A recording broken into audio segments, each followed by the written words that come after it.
This is For My Sons, a space where we equip men to lead themselves, their families, and their communities with strength and wisdom. I'm your host, Papa O, a father, a husband, a son, and a student of life. Here, we dive into all the topics that shape the development of men. Lessons, stories, and principles you can use to strengthen your family and impact your community. If you're passionate about becoming a better man, building a better family, and leaving a better world, you're in the right place. Let's jump into today's conversation. Before anyone ever asks you what you want to be that a doctor, a lawyer, an entrepreneur, an engineer, or a pharmacist, they should ask, do you know who you are? Because identity is not found in a job title. It's found in your roots. You see, in this world, especially the UK, heritage is not just something poetic. It's on paper. It's bureaucratic. It's a box you tick. I'm sure you've seen it on forms that you signed before. What is your ethnic background? Is what they ask when you're born, when you're in school, when you apply for jobs, when you get stopped and searched. They will name you if you don't name yourself. So let me begin with a Yoruba proverb that grounds today's episode. Bi a ko ba mo ita amafi ese yo ori, which translates as, if we do not know our history, we will use our feet to knock off our heads.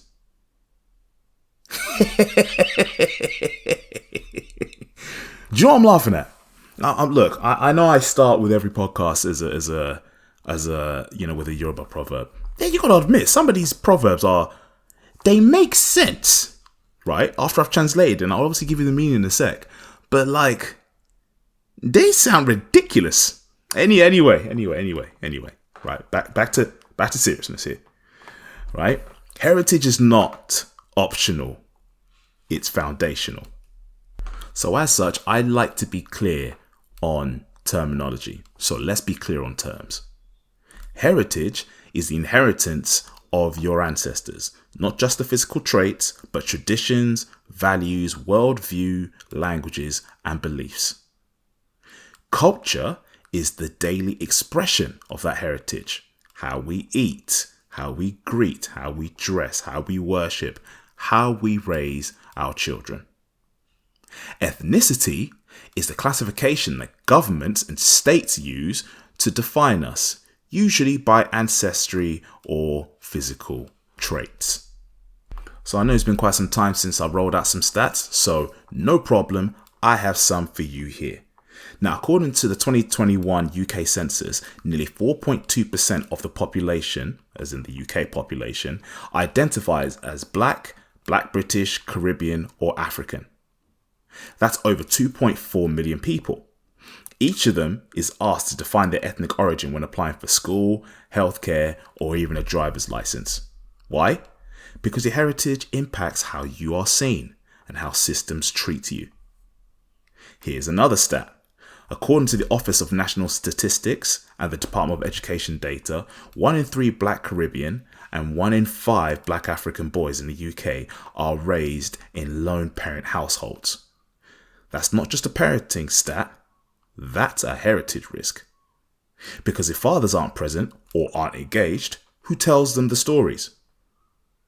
Who hands down the names? Who teaches the meaning of our rights, our faiths, our customs? You see, this is something that and I'm so adamant about this. It's something that is lost a lot of the time, right? Lone parenthood, be it a single mother or a single father, is hard. Why? Because parenthood is hard. When you have both mother and father both actively present. Okay? So when you have a lone parent going at it on their own, it is exponentially harder. They're not going to have the time or as much time as they would like to invest in this area of educating their children around their heritage. right? And even if we expand the conversation outside of heritage, we're talking more things like sugar. Like when you're talking things like your academia, right? That's a point. 2, talking about finances and financial management. Okay, if you have a lone parent that is struggling to make ends meet, where exactly are they going to find the time to sit you down and go, this is what we call a budget, this is what we call tax, right? Because I know there's some of you that's listening to this where you are not as versed in the financial management arena as much as you would like to be. You've gone through your entire life. Yes, you might be receiving money here and there, but the concept of tax and the fiscal ramifications of tax, right? Especially income tax, like you don't really see it in food tax and stuff like that. Yes, stuff gets more expensive, but you don't really feel it because you're paying for the price as a whole. But income tax, where someone says to you, yeah, by the way, you're getting paid £10 an hour. You're like, all right, wonderful. Then, if you're earning below, 50K? They just go, yeah, about that tax. When we said you were earning £10 an hour, yeah, man, we taking 20%. And you'll be like, well, for what? Right? Key lessons in financial management in a lone parent household are very hard. Very, very hard to implement. So there is a dynamic knowledge gap that a child possesses, right? And it just so happens that today we're talking about heritage. I'm sure at some point in this podcast that I will talk more about the benefits of being in a 2-parent home, but that's for a different day. But as today, we're talking about heritage, okay? And as I said to you, that parenting stat of 1 in 3 Black Caribbean and 1 in 5 Black African boys in the UK are raised in lone parent households. That's a problem, okay? That's a heritage problem. That's a heritage risk. You must be the bridge. You must be the man who ensures that your children don't start life with an identity deficit. Because there are going to be plenty of outside forces who are going to try and impress their worldview on your children. And I'm talking about your children more because they're easily more moldable. And people use the word manipulated. Moldable is what I'd use, because of course you're technically doing the same to your child. Only difference is that it's your child as opposed to somebody else's. Okay? There is a war being waged on memory. Ask a black boy in Birmingham, Hackney or Leeds about Nigerian kingdoms before colonization. Ask him about the role of griots in Mali or about the architectural wonders of Timbuktu. Most have never heard of them.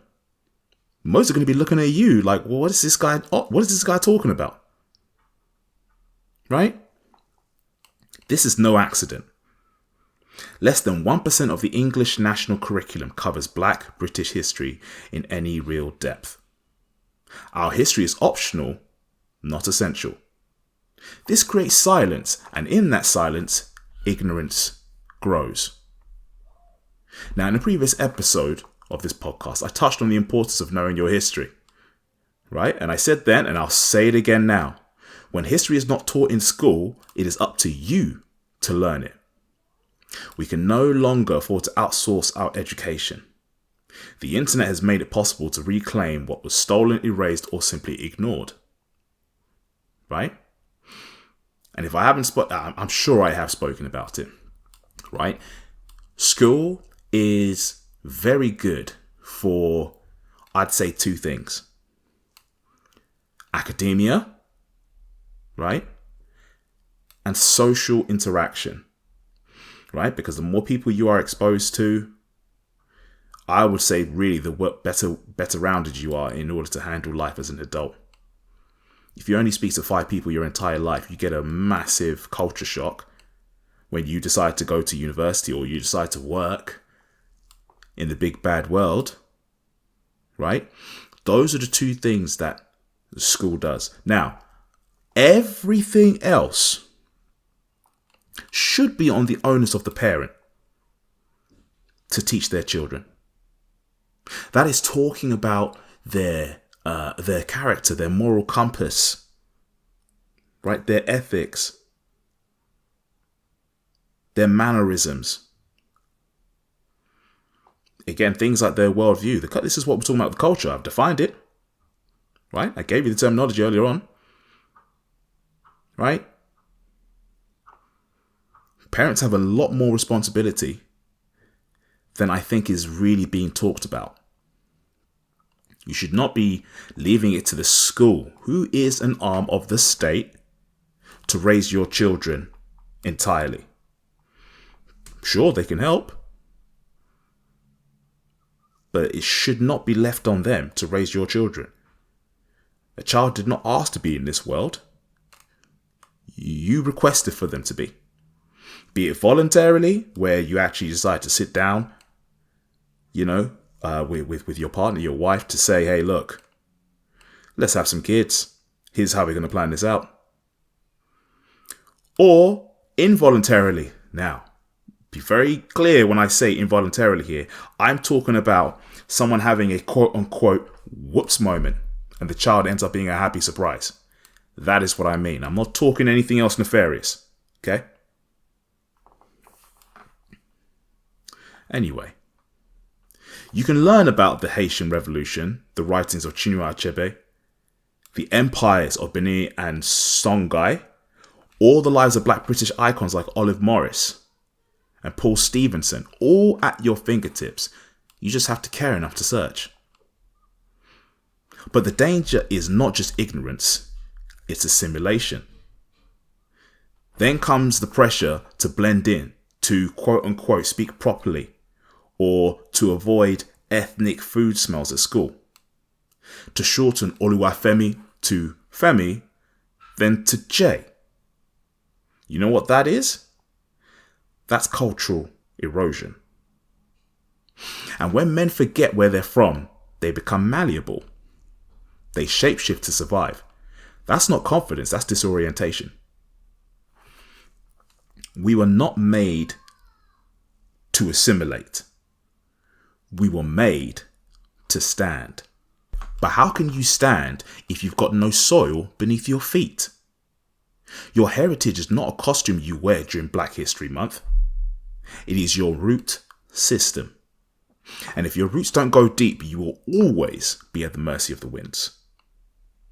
It is your duty to water those roots, to teach your children, to remember for those who couldn't, and to honor those who tried but didn't have the tools we have today. So what does standing tall look like? Well, let's talk about some real examples. Right? Standing tall isn't always loud. It's not about waving flags or clapping back online. It's subtle but firm. It's keeping your full name in your CV and correcting people when they mispronounce it, not out of ego, but out of honor. There's one other thing I'd like to add on this as well. If you matter to your community or to your society, I can promise you they won't mispronounce your name.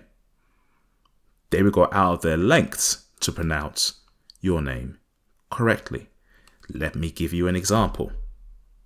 Does anybody remember, and we're talking about sports here, does anybody remember a midfielder that played on the left? Right? I think he came from Juventus, if I'm not mistaken. Some anybody guy called Thierry Henry. If anybody that's listening that knows football, that's one name you're not going to get wrong. You know when he first came into the league, you know what they were calling him? Terry Henry. Right? But he kept going, kept garnishing the respect. So then as his ability increased, so did people's ability to be able to say his name correctly. Right? And he earned that. Anybody that's now pronouncing Thierry Henry wrong is you just look at him and you go, you uncultured so-and-so. Right? Standing tall is wearing your agbada with pride at a wedding. even when the dress code says formal, something that I've spoken about in a previous episode. It's refusing to let your traditions be labelled as costume.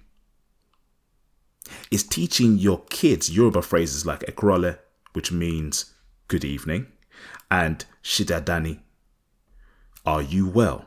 Are you okay? And helping them understand the why behind these greetings. Standing tall is preserving your rhythm in a world that wants to remix you. Now let's look at the Windrush generation.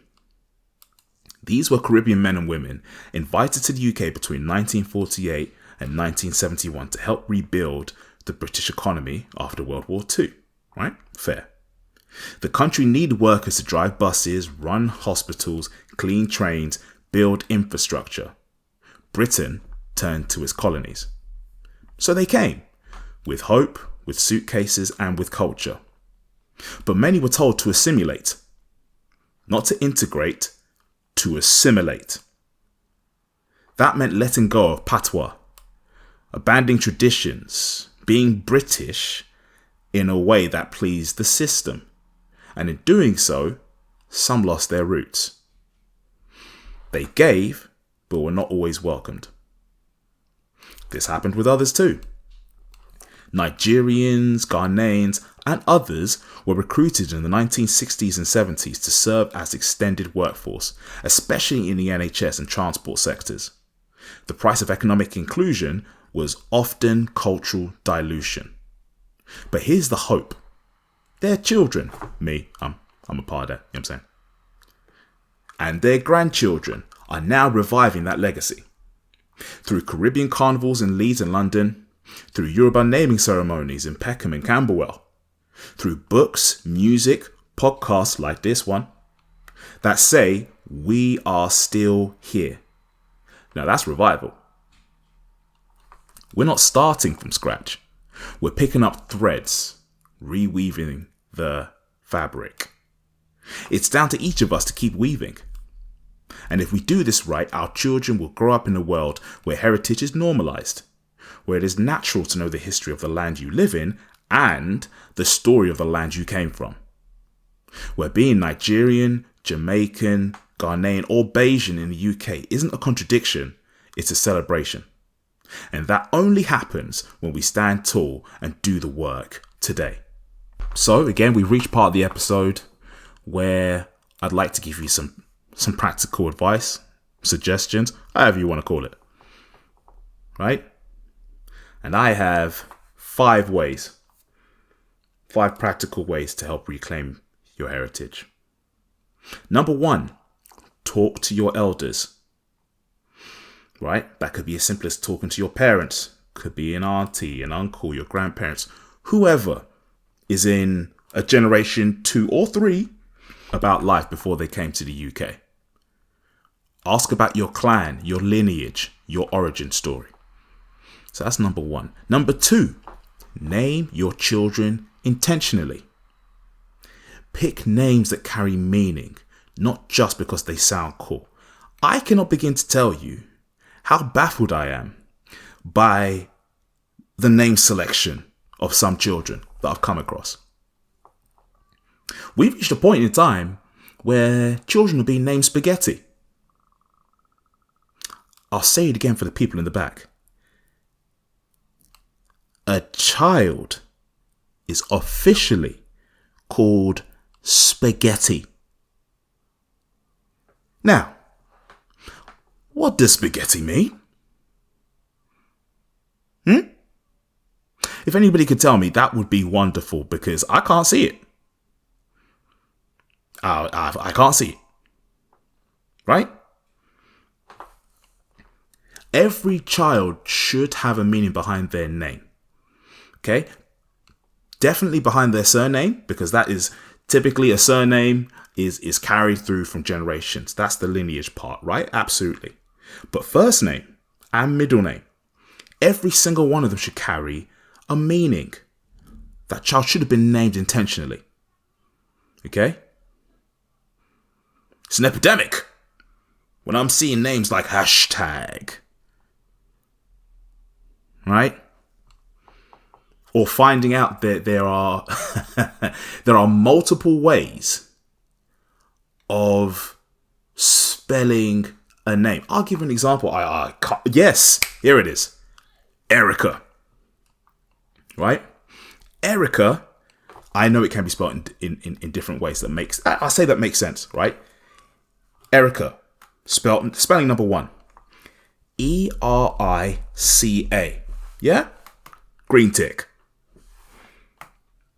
Erica number 2. Erika. Tick number 2. I was scrolling on the internet one time and I saw a name. It came up in the news, right? It was like a news screenshot. And this lady, her name was spelt. Now, I know they tried to say Erica. It did not come out like that at all. Okay? I'm going to spell it for you.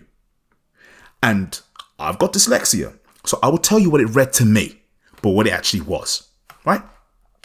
Erica was spelled Airwrecka.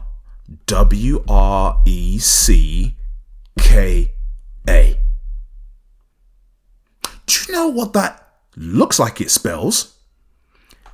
Airwrecka. Airwrecka. Make no sense. I know the parent failed in trying to spell Erica or tried to do it in some unnecessary remix manner. Airwrecka. Well, that name should have been Erica. Right? Name your children intentionally. Okay? Practical way number 3. Travel if you can. Visit Nigeria, Ghana, Jamaica. And if you can't, bring those worlds to your children through books and stories. Okay? The internet is a wonderful tool if used correctly. Okay, now obviously I the reason why I recommend travel is because it completely exposes them and immerses them to a different culture, right? But not everybody can afford that. Completely got it. But I know that there is more than enough facility for people to just be able to look up this stuff online. Okay? So please, if you can, travel. Number 4, read deeply. Okay? Read Natives by Akala. Read Ethnic Escapism and the Black Burden by Diego Ife. Watch David Olusoga's Black and British. Learn about Mansa Musa, Shango, Marcus Garvey. Right? And an extra practical way, because I'm pretty sure I said there were 4, is to practice your culture. Eat your native food. Play the music. Dance. Celebrate your rights. Don't wait for Black History Month to be black. And I know personally how I feel Black History Month is ridiculously crap. Right? And the reason why is that I see it more as I don't see it as a celebration of Black history. I see it more as a marketing event in a tick box to be like, right, these segment of people have been, they've been appeased now until next year. And I'm sure there might be other people that think differently or feel differently. That's the way that I feel. Why? Maybe because I was brought up in a house that didn't really celebrate Black History Month. Now, if I remember correctly, like you have, I think like the UK I can't remember between the two, right? Between the UK and the US. One celebrates it in February and the other one celebrates in October. I can't remember which one, don't care. Right? You're not black for 1 month of the year. You're black for the entire year. For all of the years. Right? So as such, practicing your culture, even if it is a little bit at a time. Like I'm teaching my young children at the moment, my young sons at the moment, just a little bit every day. Right? Just a little bit every day. I don't expect for them to be bilingual tomorrow. But the little bit that you teach them every day, it exposes them. First of all, they can obviously build on that foundation. But also as well, there will come a time where they will start to ask you questions. And sometimes you won't know the answer. You'll be like, okay, this is a great learning moment where we can both learn something new together. Right? Because remember, you're not learning for you. You're building a library for your children. So I'll go through those 5 points again. Or those 5 practical ways. Number 1, talk to your elders. Number 2, name your children intentionally. Number 3, travel if you can. Number 4, read deeply. And what I'll do is that those books that I mentioned, those people that I mentioned, I'll put them in the show notes as well. And number 5, practice your culture. So here are my closing thoughts. People will ask you to edit yourself. They'll ask you to sand down the corners of your name, to erase your accent, to explain why your parents do things differently. Don't do it. You owe them no apology for being whole. Let today's proverb guide you, which was, Biakoba mo ita amafiese yo ori. Right? If you don't know your history, you will use your own feet to destroy your head. Don't walk through life headless. Stand rooted, speak truth, be proud, because heritage is not your weakness, it's your compass. And your sons, my grandsons, are watching. Let them inherit more than wealth. Let them inherit worth. Until next time. Thank you for joining me today on For My Sons. I hope today's message challenged you, encouraged you, or gave you something worth passing down. If you found value in this episode, don't forget to subscribe to the podcast so you never miss a new letter, a new lesson, or a new legacy moment. Until next time, be a communications CEO. Communicate clearly, communicate early, and communicate often. This is Papa O, and I am out.